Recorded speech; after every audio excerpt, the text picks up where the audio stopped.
Yo guys, I'm Diamond Ultra, welcome back to another Dying Light 2 video. In today's video, I'm going to be talking about week 2 and 3 for the Halloween Showdown event and Dying Light 2's Halloween event. I'll be showing off the rewards for week 2, as well as how you can get them, and talking a little bit about week 3.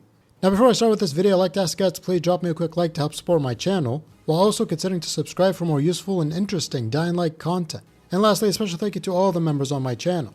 But now with all that being said, let's get right into the video. Now for week 2, we had the Vampire Hunter versus the Dark Lord. Now for this week, the Vampire Hunter won. However, we didn't get 45 million candies to get both weapon charms. So instead, we only got the Vampire Hunter charm, which I'll be talking about in a second. But now let's talk about the two weapons that you get from this week. The first one we have is the Steel Stake, which is from the Vampire Hunter. Now for the weapon blueprint itself, it goes up to Legendary and deals a really good amount of damage, like it's one of the top in its class.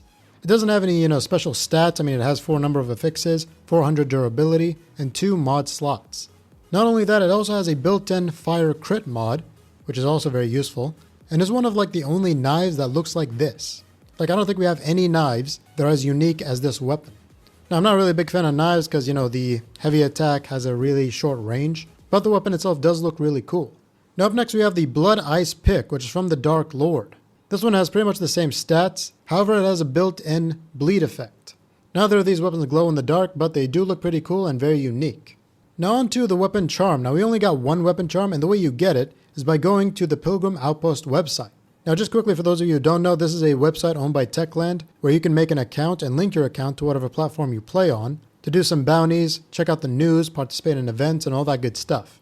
So I highly recommend you guys to make an account and link it to whatever platform you play on so you can get some rewards. But anyways, how do you get the weapon charm? You want to head over to events and click on the Halloween Showdown event. Then you want to go to part 2 and get the Chibi Vampire Hunter charm. You can also head over to part 1 to get the first week's weapon charms if you haven't already. Now this weapon charm is obviously from the Vampire Hunter side, and it has 2 very useful stats. The first one is a 25% increase in damage when you use throwables. And the second one is a 25% increase in damage when you're at maximum health.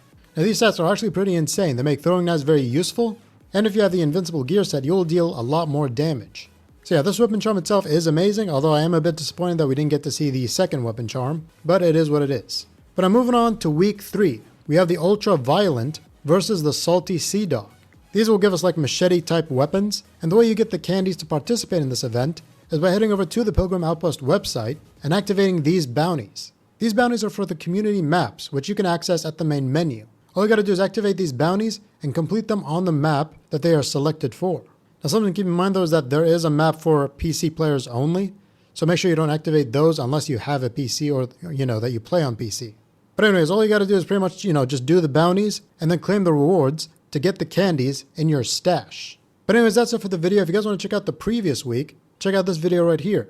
Or if you guys want a playlist that'll keep you up to date with the events on the Pilgrim Outpost website, make sure to save this playlist. But on that, thank you for watching, and I'll see you all in the next video. Peace.